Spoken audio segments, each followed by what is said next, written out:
Okay, so a lot to cover and not a lot of time. So here we go. Final project for my lesson tech integration assignment. Here we go. My lesson is I took from UMBC. It's a history lab. I've used it the last 3 years. The best part about it is it's all paper, and so it provided a huge opportunity to really dive in and add some tech skills. First, let's go over the 5-day history lab that it's going to be about. Students are looking at how the North is changing prior to the Civil War. Some of those changes are going to be due to immigration, urbanization, and other. In reaction to that, you're going to get nativist movements and reform movements, and all these changes are happening prior to the Civil War. At the end, students are going to be asked to use all their sources, all their notes, all their learning to figure out were those changes beneficial, detrimental, or both, and summarize it all. Now, the original objective was okay, but it's very basic, and I'll show you how I adjusted that later with the more ABCD model. Next, let's take a look. First, I started with my critique. I went through each section of the chart.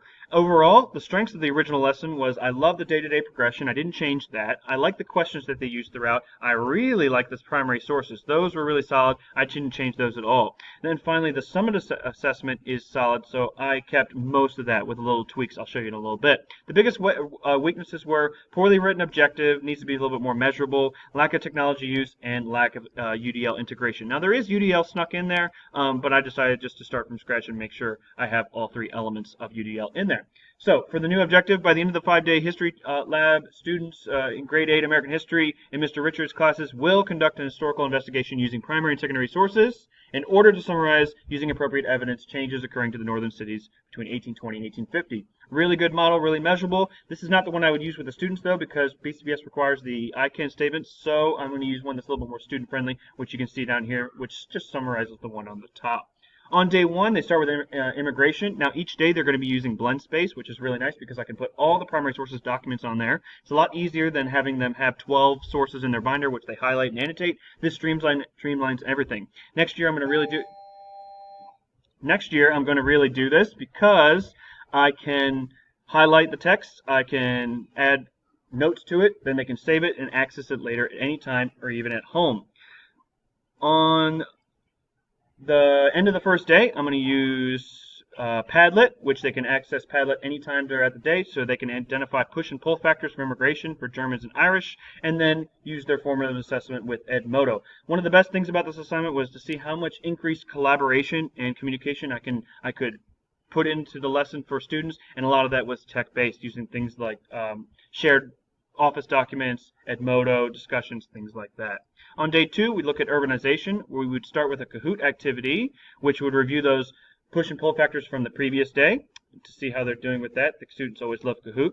Then after their investigation using sources that day, we would do a digital Venn diagram comparing Lowell, Massachusetts, and New York. Some of the urbanization problems they should come up with were like low wages, old buildings, crime, filth, things like that. They would get after their investigation, but also they should see that there was increased work opportunities for women, and their Venn diagram would reflect that. On day three, they look at reactionary movements, the nativist movements. Again, blend space for the sources. Got the symbol right up here in the corner. We do plickers to see how their opinions about certain immigration issues, about the benefits, the drawbacks of too much immigration, things like that, just as a hook for the lesson. Then for the reactionary movements, I would use another read, write, think webbing tool.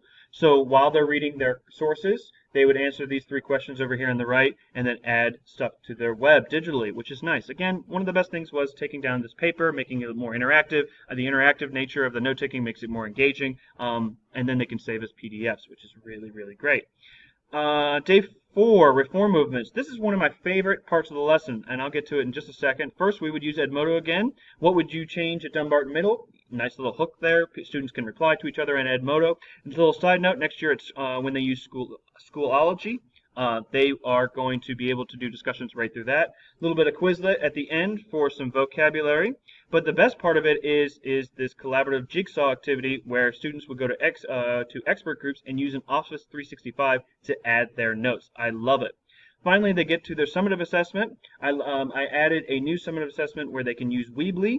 The Weebly would be used for people to make a website, and then I would use this digital essay map in case people wanted to choose option A, which is the 2-page written response. Overall, I don't have time. I'm running down. I got about 10 seconds left, so I added some all these things here in my lesson for multiple means of engagement. multiple means of representation, and multiple means of action and expression. Overall, the best things about this tech-driven lesson was that it allowed students more time for collaboration and discussion, especially digitally, added choice to the assessments with a digital option, gave access to all their materials digitally throughout the week and at home, more engaging methods for student responses, and then a increased concentration on UDL. So overall, very successful lesson, and I will be sure to incorporate all these methods next year when I deliver this lesson. Thanks everybody, and enjoy the rest of your day.